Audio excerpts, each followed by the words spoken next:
Hey, Tony Gaskins here.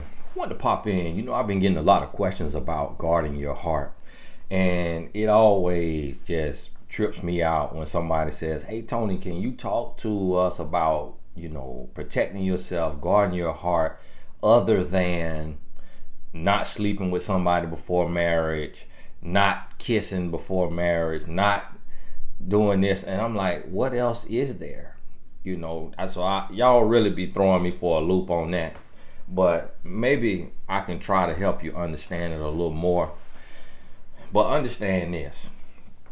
If you just commit to not sleeping with somebody before marriage, you've done 100% of the work, really 90% of the work.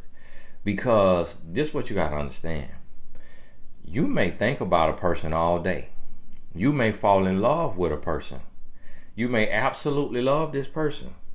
But if you have not given your body to that person, then you don't have a physical or spiritual soul tie with that person. Meaning your name's still good in the books. Meaning you haven't been added to their list. That person cannot say, "I slept with such and such." They can't claim you on their list of bodies.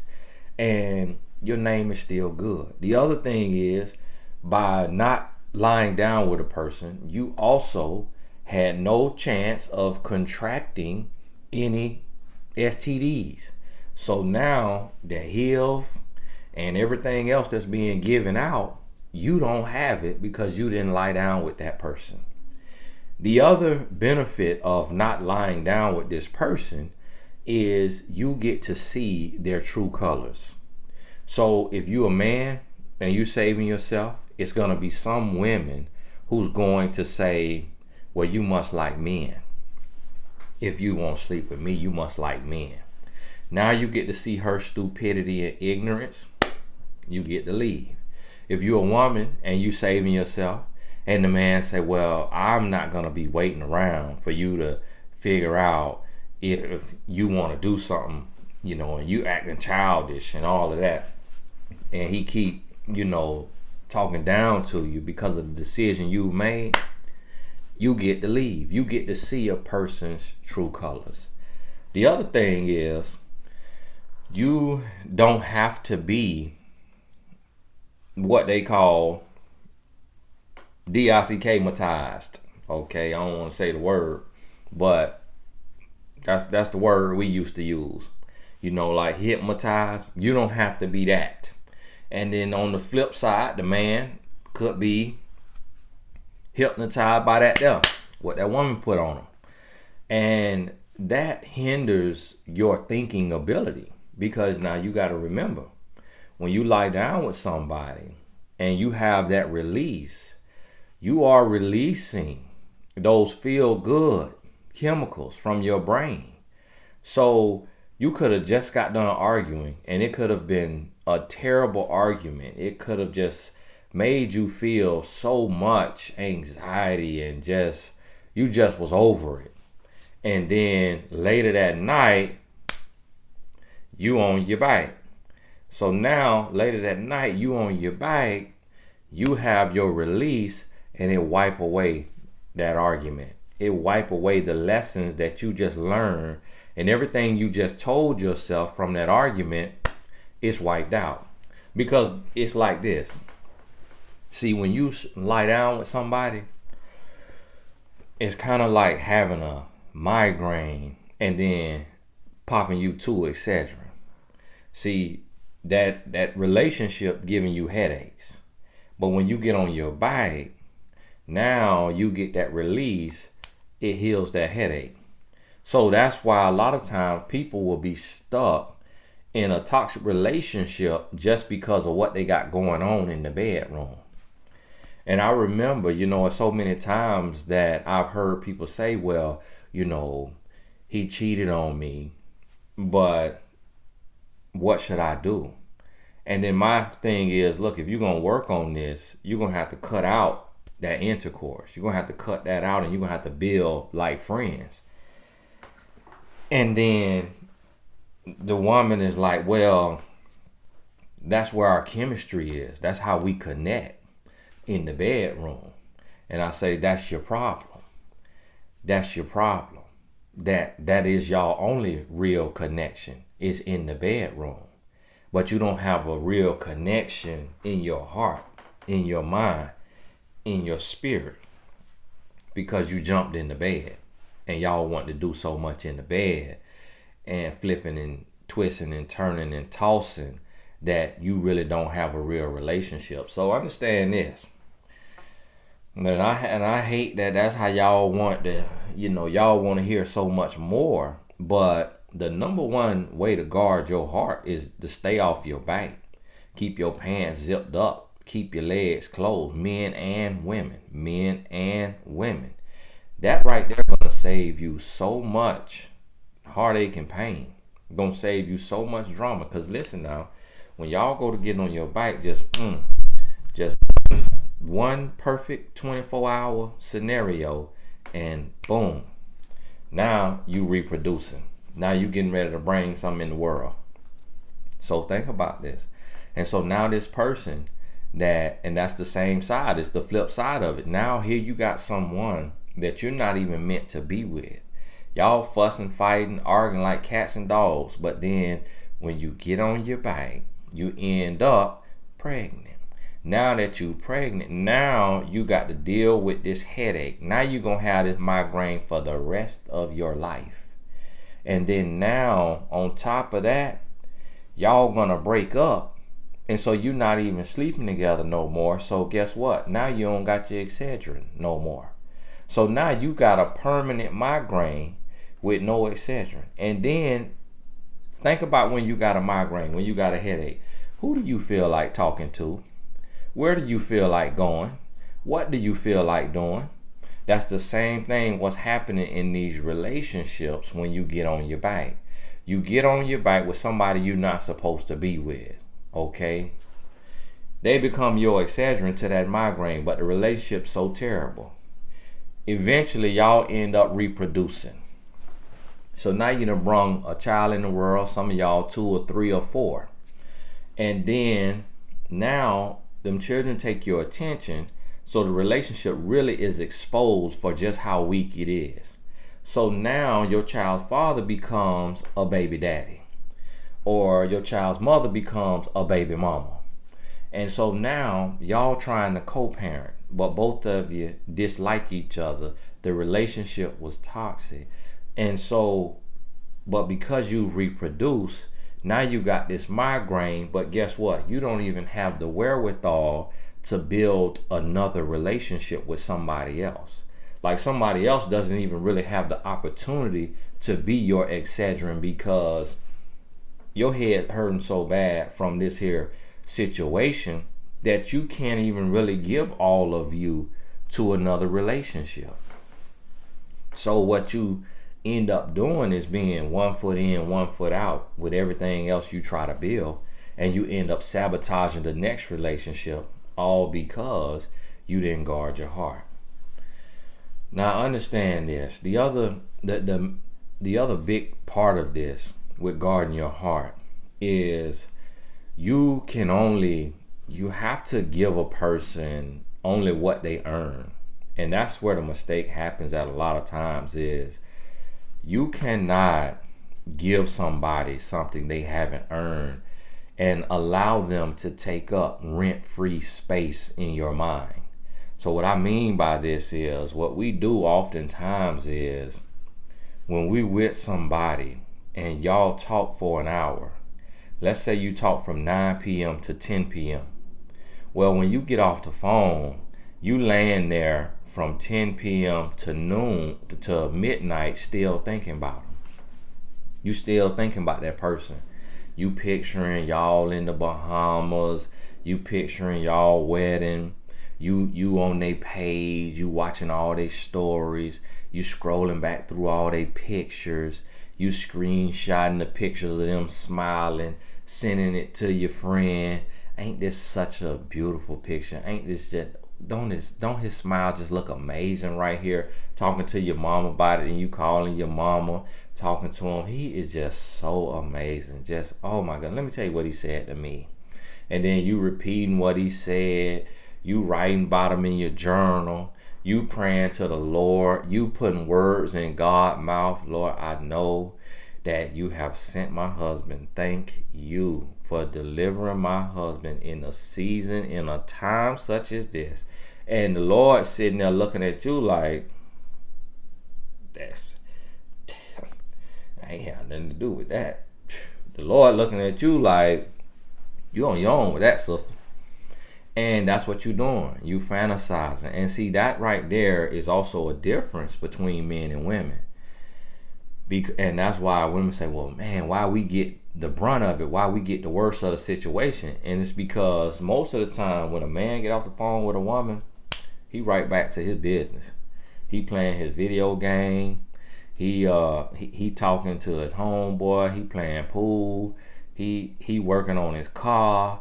He with his other woman, talking to her now. Now he to the next woman. But then what you sitting here doing is you ain't got nothing to do when you get off the phone. So when you get off the phone, instead of writing your book, instead of developing your company, further developing your business plan, instead of logging in to TonyGassinsAcademy.com and taking your life coach certification, finishing the videos, reading the whole textbook, going through the workbook, you sitting there looking at the ceiling, daydreaming. So guess what? Understand this. The person gave you 1 hour of conversation. Then you gave them 2 more hours of fantasization. So now you done gave them 3 hours for the price of 1. And that right there is how you are not guarding your heart. And that's why you end up falling so deeply in love and falling so fast, because you're not busy enough.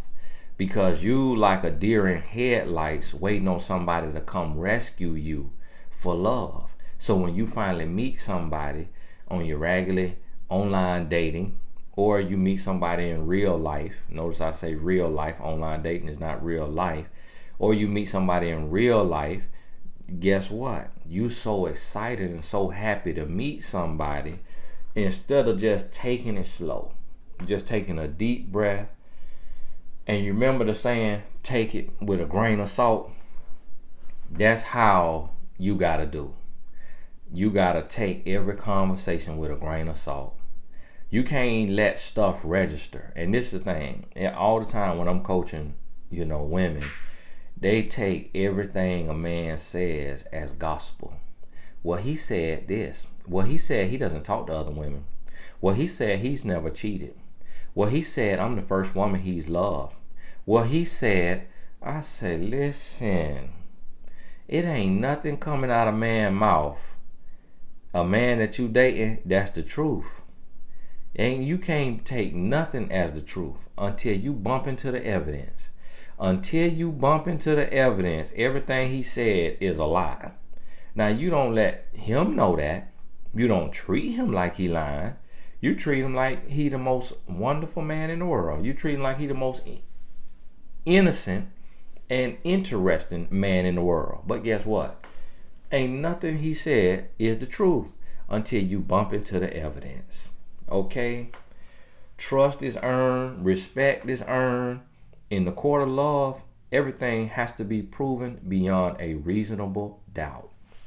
Because guess what? Women lie. Men lie. Numbers don't. But guess what? If women lying, then men definitely gonna be lying, just because of the difference between the genders. So understand this. Another way to guard your heart is to take everything with a grain of salt. You got to see it, hear it, feel it, smell it, and then it's real. And then it's real. And even sometimes then it still could be a decoy, a Decepticon. And so you got to take your time. Now, listen, in order to really be able to protect yourself in a relationship outside of not getting on your back or unzipping your pants, fellas, then outside of that, you have to be busy. You gotta be busy. And this is the thing. Are you waiting on a relationship or are you building an empire? See, it's something that you could do. Like the job you own, that's somebody else's empire. That's somebody else doing. Somebody else's empire. Okay?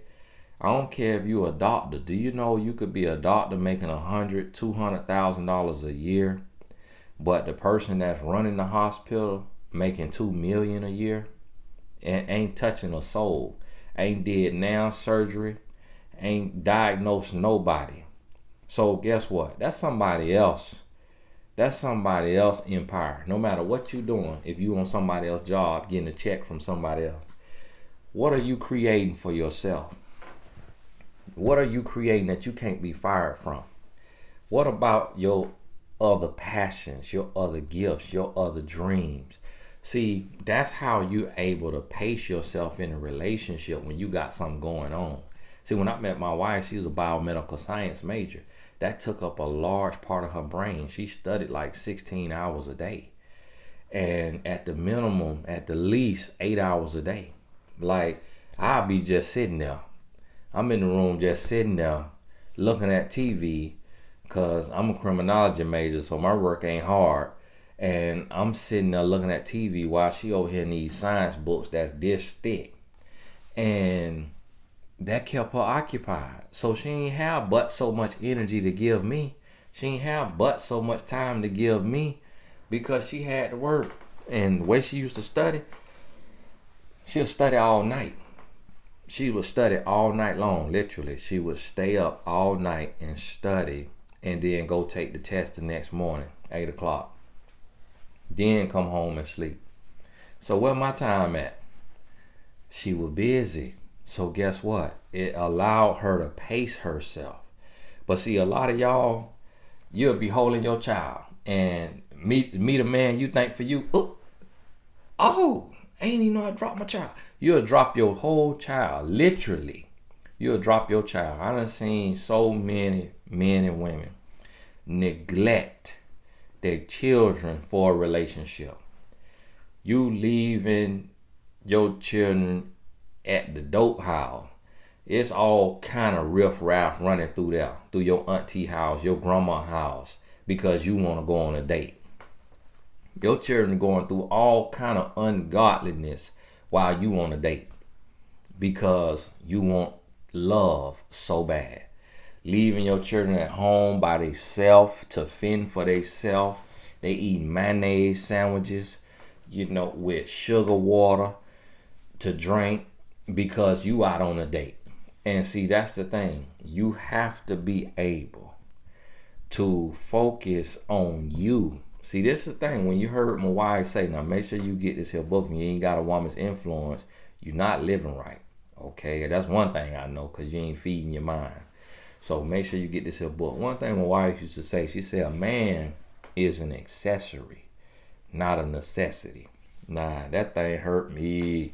That thing hurt me to my core.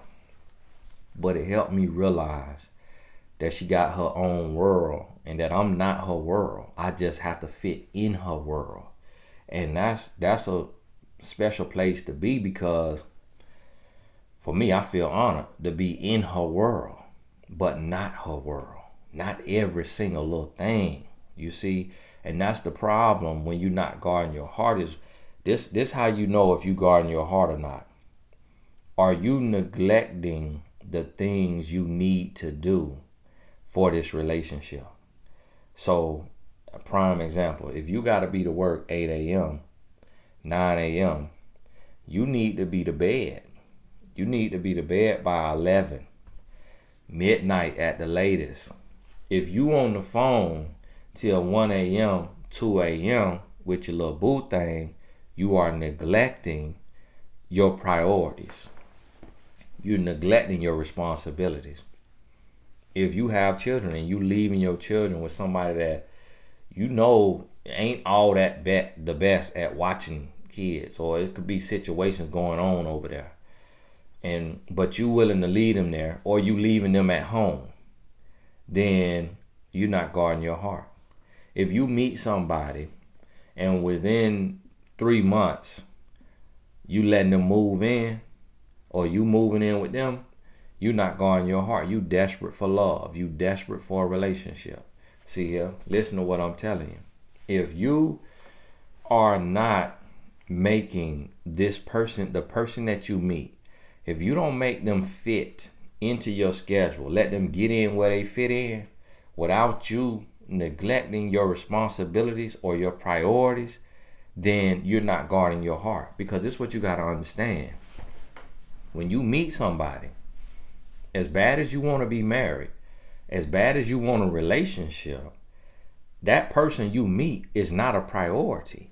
Your priority is your education if you're still in school, getting your master's or finishing your bachelor's or getting your certification or even your life coach certification. Your priority is your education. If you have children, your number one priority is your children. You have other priorities outside this person. So you have your faith.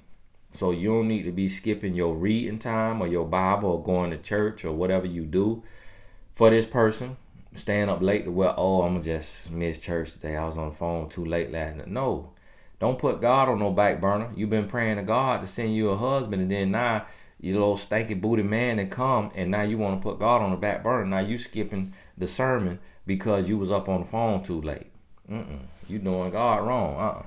That's a priority. Your faith. Your family is a priority. If you talk to your family an hour a day, 30 minutes a day, keep that same energy. Keep talking to your mama every day. Don't cut your mama off for this new person that done stumbled into your life and ain't even proven themselves. Now, when y'all get married, you may have to miss some days talking to your mama, or cut it from an hour to 30 or from 30 to 15 minutes. But when you meet somebody, they got to earn your love. They got to prove themselves. They got to show themselves approved. And you got priorities. So your faith, your family, your finances. So don't go broke.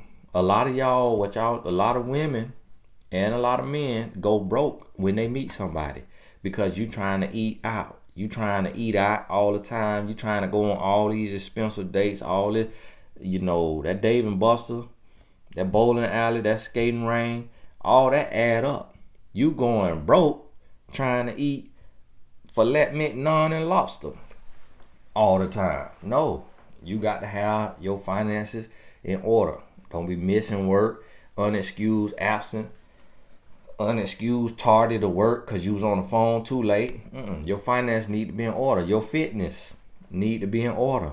So what that mean is you still working out the same. Don't skip your workout because you on the phone too late and now you tired. Your friends, you need to keep the same energy with your friends. Your friends need to stay in their same place. If you talk to your friend every day at 3 p.m., keep talking to your friend every day at 3 p.m. And let the person that come into your life realize, this my friend. Okay, this my friend. Okay, this my fitness. Okay, this my finance. How I pay myself, go to work. This my family. This my faith. See, I just went through 5 F's right there.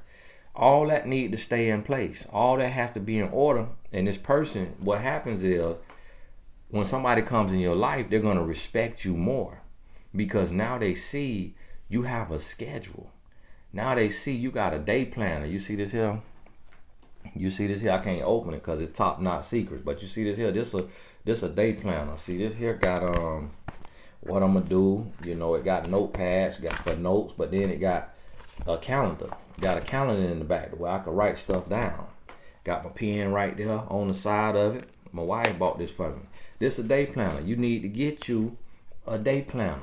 Because why? When you meet somebody and they see you got a schedule, they're like, oh, okay. That tells them without you having to say it. That says to them, I got to get in where I fit in. And this right here, the first sign, and this what a man gonna do. This what a man's gonna do. And women do this too. But this what the new person that come in your life, what they're gonna do is they're gonna be on the phone with you. They're gonna be on the phone with you. And according to your day planner, you got something coming up. You supposed to work out at 5 p.m. You get off at 4. you go work out at 5. So you on the phone, as soon as you walk out the job, they blowing your phone up. Now you on the phone. Yeah, what you got going on? And you like, well, I was going to work out. I go to the gym. I go to the gym every day at 5. It's like, oh man, I want to pop up and see you. I want to just grab a little quick appetizer at Del Frisco's, and they just have these amazing scallops, and because I got to get to bed early tonight, so I ain't going to be able to talk to you our normal 9 p.m. to 10, so I want to just pop up on you. And then here you go, well, okay, all right, well, I'll cancel my workout. I guess I could miss a day, and maybe I could work out a little later, or I do some 100 squats at the house. And then the man over there, yes. See, when you start to moving stuff around, when you start to put your friend on the back burner, you put your mom on the back burner, you put your sleep on the back burner, you put your workout on the back burner, that's when he knows that you're weak.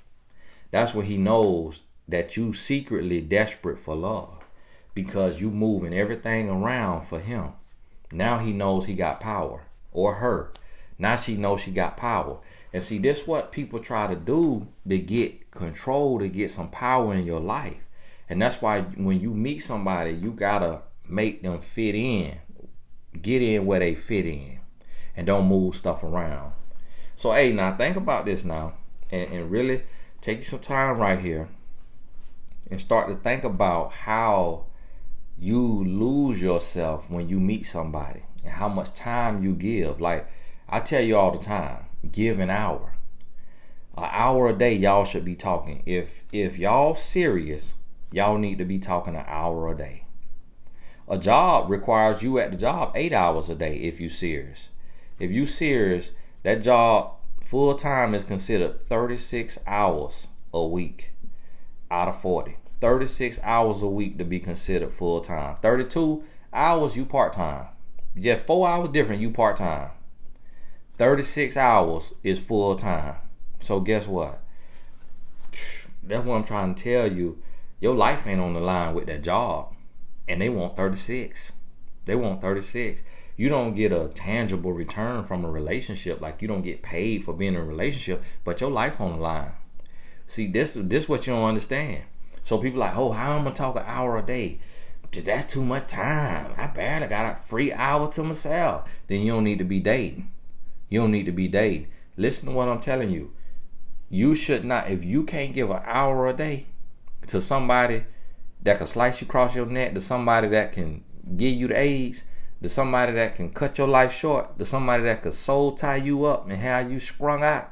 You hear me? Walking around like a basin on the street corner.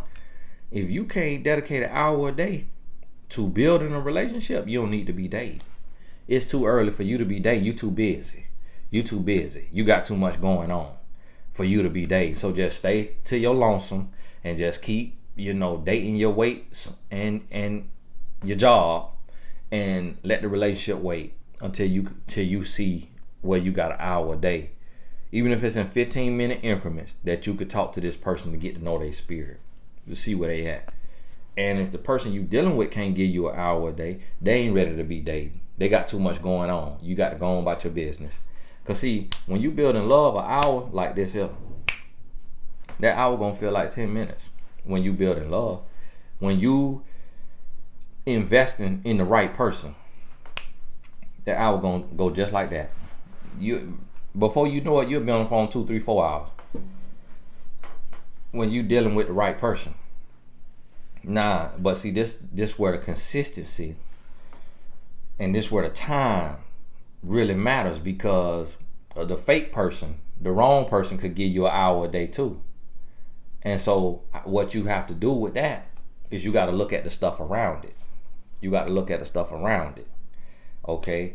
And this is what people say, oh, well, that is not true. Because I have talked to a man for an hour a day, and he turned out to be the absolute worst man I've ever met in my life. So that hour a day, that is not true. Listen to me. That's because you ain't pay attention to the other stuff around it. You didn't pay attention to his character. You didn't pay attention to how much he smoked, how much he drank, how much he gambled, how much he clubbed, how much he lied. How he treat other people, how he treat the waiter at the restaurant. Does he have a car? Does he have a job? Does he have a place to stay? Does he have a baby mama? You ain't pay attention to the other stuff. How fast he was trying to get you on your back. How hard did he try? Did you get on your bike so that then you was blinded? See, when you get on your bike, it's like putting blinders over your eyes. You can't even see straight no more. They'll knock your spine out of place and it messed up your vision. Now you can't even see straight. So you didn't pay attention to the other stuff around it. That's how you got bamboozled. That's how Plymouth Rock landed on you. You see what I mean? But when you clear-headed and you got your guard up, you guarding your heart, you listening, you paying attention, you don't have just one stipulation. See, that's the thing, what you got to understand, caveats and nuances. The t-shirt under the video, make sure you get you one now. So you got to understand the caveats and nuances. You just can't take one thing and just say, oh, I'm just going to stay off my bike. Now that's going to take care of a lot of it. But if you stand off your bike for somebody that's controlling, for somebody that's jealous, for somebody that's a liar, then you did all that for naught. You hear me? You did all that for what? It's null and void. So you just can't take one piece. You got to look at it holistically. You got to look at every area. Okay, let me stay off my back. Let me get this hour of conversation in a day if I claim to be ready to date. If they don't have an hour a day, then deuces. Let me get going. Okay, and we got this hour. Now let me judge this character. See, you got to be a judge of character. So, and listen, it don't take all that discernment. It don't take a whole lot of discernment because it's gonna be cut and dry. How much do they drink? Do they drink socially or do they get drunk? They get drunk, red flag. Got to go. Do they get high on anything? Do they get high on anything?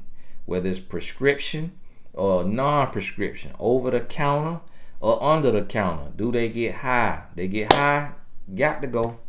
How much do they curse? Is it just a little bit, just a little sprinkle here and there, or they curse like an absolute slap fool, like curse like a sailor? Okay, curse like a sailor. You make a talk to them about it. Say you curse a whole lot. Do you have to curse that much? Like, why do you curse so much? They make her give that up. They make her give that up. They make her give up the drinking, make her give up the smoking or the getting high, whatever that may be. They maybe could give it up for you. So you can address it instead of just taking off. You can address it to see if they just going through a little phase, or to see if they doing it trying to look cool because they think that that's what look cool, and they think that you're going to think that's cool. So you can address it and let them know that's not cool.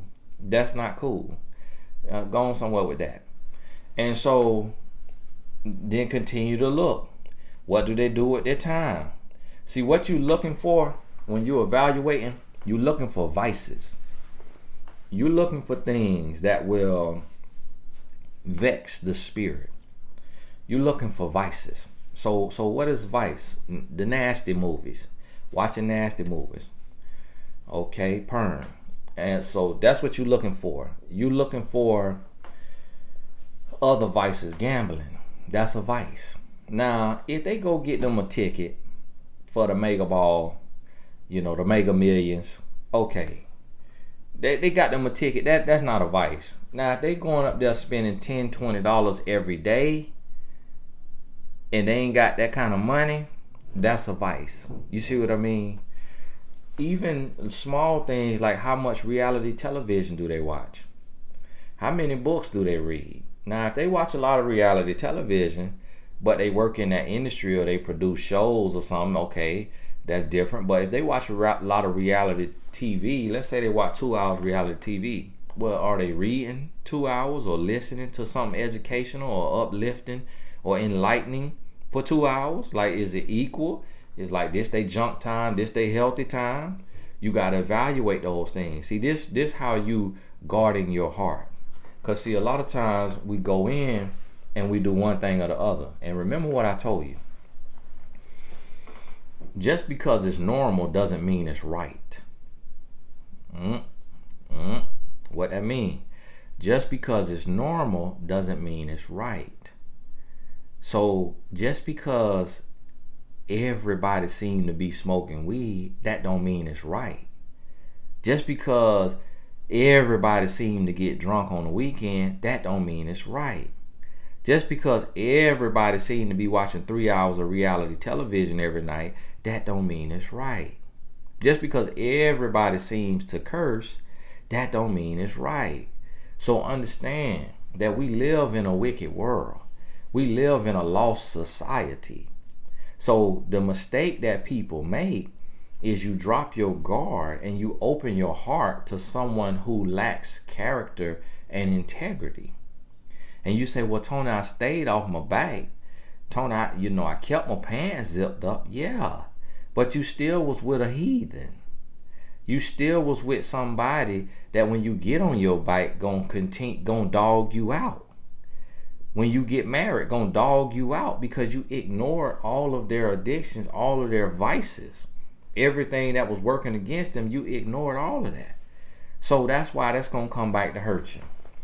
So listen, pay attention to the signs.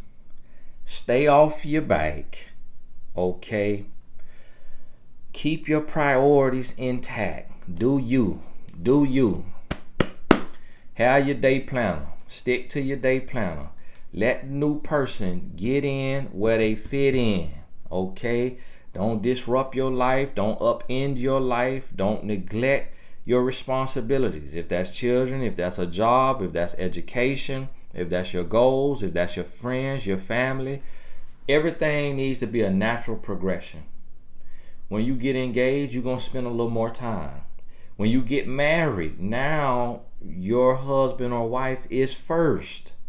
So you might not be able to talk to your best friend as much or all the time if y'all got something to do. Y'all going on an excursion. You going to be gone. You might not have time to be on the phone.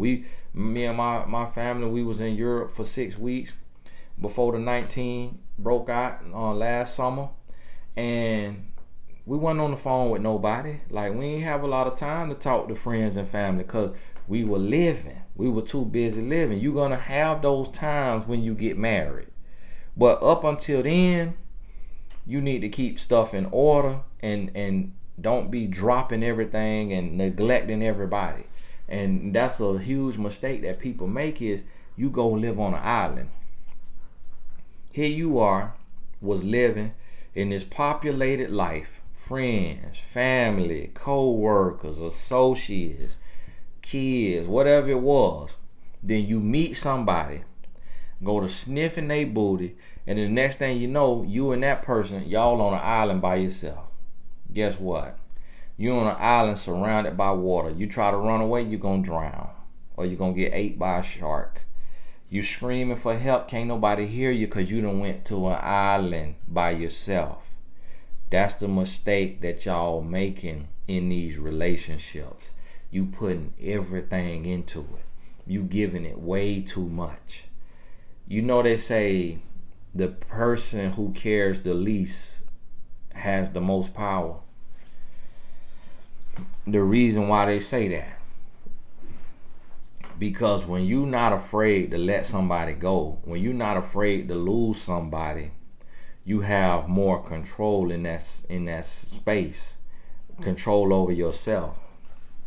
But when you desperate and you all in because of your frustration and your desperation, you weakened. And the person that don't really care as much, which is typically the man, that's why he has so much power. And that's why women are always asking, why does it seem like women suffer from soul ties worse than men? He cared less than you. He didn't neglect his video game for you. He didn't neglect his homeboy for you. He ain't stopped talking to his friends and family that he wanted to talk to for you. He ain't neglect his kids for you.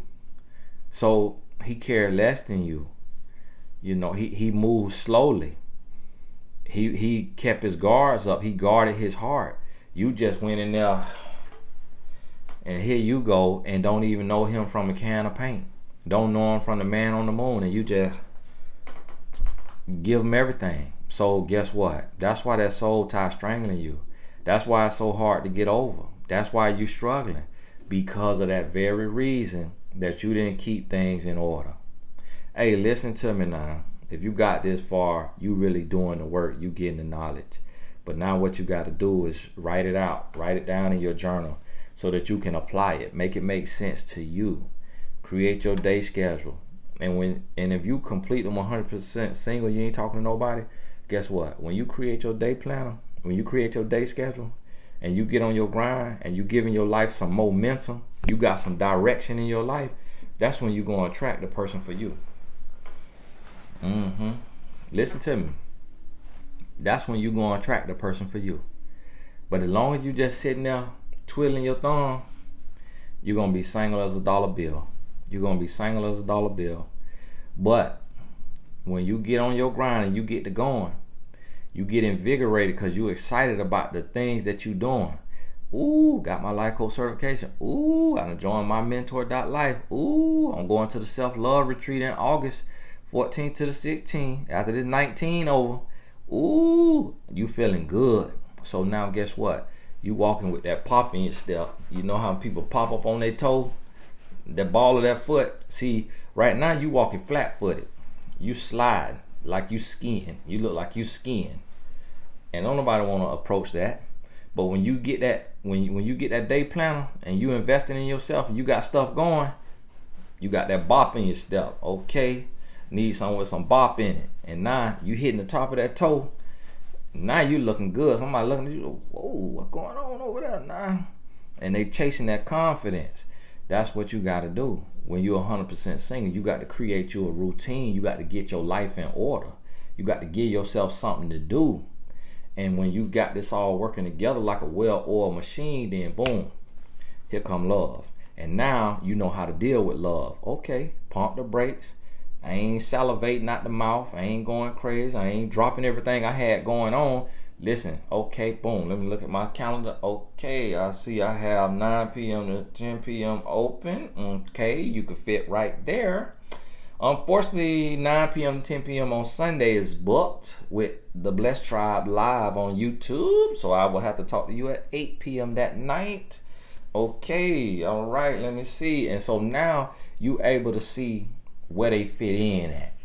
And guess what? Anybody who come into a situation, especially a man, if we come into a woman life and she got that thing, and she, cause when she just, that's not attractive. That's not attractive. But when she got that light, okay, let me see. We could talk right here. I remember I had a client and she'll need to set up a call for something, like to do something, working on her online course. Anytime she booked something with me, it was 2 weeks out. I was like, why in the world is this woman so busy? What the world this woman got going on? Who in the world got the book 2 weeks out? But I respected it. I admired it. I'm like, you know what? So guess what? The same happens in the dating world. The same thing in the business world. When you're in the business world and somebody try to set something up and you got to get booked 2 weeks out, you like, whoa, business going good over there. But they flooded with business. It make you want to do more business. You want to do business with them now because you see how well business going. When you go to somebody like, oh, well, yeah, I could get it done tonight. I could be over there at 9 p.m. tonight. You're like, hold on. Well, actually, I'm still comparing rates because you like, whoa, you that available? So you ain't getting no business. Oh, yeah, I could be there tomorrow. Whoa, hold on. And that's how y'all are in relationships. So, yeah, I'm thinking about taking you on a date. Like, what do you think about us going out on a date? You know, when next time you're available? Well, actually, I'm free tonight.